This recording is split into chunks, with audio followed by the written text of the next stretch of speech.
قرآن نے بھی کہا بنیان مرصوص کے پگھلائی ہوئی شیشے کی دیوار کی طرح ہے مسلمان، جو کامل مسلمان ہوتے ہیں۔ واقعی کیوں؟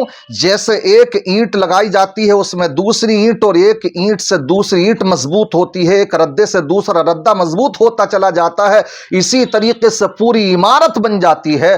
تو مومن بھی ایسے ہی ہے، رہے کہیں بھی، کوئی افریقہ میں ہو تو کوئی امریکہ میں ہو، کوئی ہندوستان میں ہو تو کوئی افغانستان میں ہو کہیں بھی، لیکن ایک چیز نے اس کو متحد کر رکھا ہے، اور وہ ہے اس کا ایمان، وہ ہے اسلام، جس نے کہ سب کو متحد کر دیا ہے۔ اس لیے آقا فرماتے ہیں کہ سب کے سب ایک عمارت کی طرح ہے کہ یشد بعضہ بعضا، کہ اس کا ایک حصہ دوسرے حصے کو مضبوطی دیتا ہے۔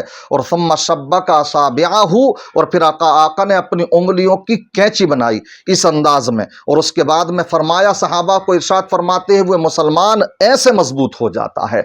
اس سے ان حدیثوں کو سنیں آپ۔ اب پھر آئیے اس بات کی طرف جو میں نے ویڈیو آپ کو دکھلائی تھی، جس سے میں پیغام آپ کو دینا چاہتا تھا، کیا کہ دیکھیے جب وہ ایک بھینسا تھا، ہارا نہیں، اس کا ساتھ جب دوسرے اس کے بھائی نے دیا، تیسرا آیا، پوری جماعت جب اس کے ساتھ کھڑی ہو گئی، تو کیا ہوا کہ وہ شیر جو کہ ایک دہاڑ اگر مار دیتا ہے تو پورے جنگل کے اندر گیدڑ ہوں تمام جانور بھاگتے نظر آتے ہیں، مگر یہاں ان شیروں کو بھی بھاگنا پڑ گیا۔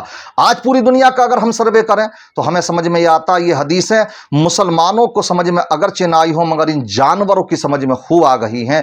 حالانکہ ان کے اندر عقل نہیں ہے، مگر وہ متحد ہیں، مگر یہ ایک انسان ہے جس کے اوپر تاج ذری رکھا گیا، تاج کرامت رکھا گیا ہے، اور کس کس طرح سے اس کو پکار کر کے کہا گیا کہ تم تو امت ہو، لیکن آج اس کی سمجھ میں یہ باتیں نہیں آتی ہیں۔ اس لیے میں آپ کو یہ پیغام دینا چاہتا ہوں، آج دنیا کے اندر اگر مسلمان ذلت اور رسوائی کی زندگی گزارنے پر مجبور ہے تو اس کی وجہ صرف اور صرف یہ ہے کہ ہم سب متحد نہیں، جیسے کہ حدیث میں آقا نے بیان فرمایا۔ اسی لیے کسی شاعر نے کہا، فرقہ بندی ہے کہیں اور کہیں ذاتیں ہیں، فرقہ بندی ہے کہیں اور کہیں ذاتیں ہیں، کیا زمانے میں پنپنے کی یہی باتیں ہیں؟ ہم اس انداز میں تو نہیں پنپ سکتے ہیں۔ اگر ہم چاہتے ہیں کہ ہم پنپیں، ہم دنیا کے اندر ایک عالمی سطح پر مضبوط متحد جماعت ہو کر کے ابھریں، تو اس کے لیے صرف اور صرف یہی ایک واحد طریقہ ہے کہ ہم ایک دوسرے کے ساتھ کھڑے ہو جائیں۔ اگر کوئی پریشان ہے تو اس کی پریشانی میں کھڑے ہو جائیں۔ ہم تو اگر اپنے تمام اسلام کے قوانین کو دیکھیں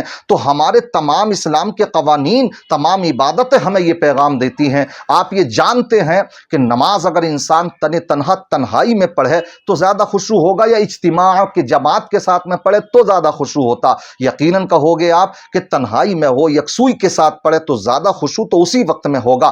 کیا وجہ ہے کہ پھر بھی کہا جا رہا نہیں، گھر سے نکلو، آپ مسجدوں میں جاؤ، عید کی نماز پڑھنے کا موقع آ جائے، عیدین کی نماز پڑھنے کے لیے میدانوں میں پہنچ جاؤ، حج کرنے کا موقع آ جائے تو کسی سے کہا جائے تم کبھی موسم کوئی سا بھی ہو، اگر سردی کا موسم آئے اس میں آسانی ہو اس میں کر لو، نہیں، وقت ہے اس کا، سب کو ایک جگہ اکٹھا ہونا ہے۔ آخر یہ سب کیوں ہو رہا ہے ایسا؟ تو پیغام یہ دینا چاہتے ہیں اس سے، مذہب اسلام کے ذریعے سے، یا اللہ تبارک و تعالیٰ اور اللہ کے رسول اپنے بندوں کو اور اپنے امتیوں کو یہ پیغام دینا چاہتے ہیں کہ تمہاری اجتماعیت کے ذریعے سے تمہارا وقار قائم ہوگا، اور اگر تم نے اجتماعیت کو اپنے ختم کر دیا تو سمجھ لینا اسی دن تم ذلت و رسوائی کی زندگی گزارنے پر مجبور ہو جاؤ گے۔ میں بہت کچھ کہہ سکتا ہوں، بس یہی ڈر ہے کہ ویڈیو لمبی نہ ہو جائے۔ میں انشاءاللہ اس طرح کی ویڈیو اور بھی آپ کی بارگاہ میں لے کر کے آؤں گا۔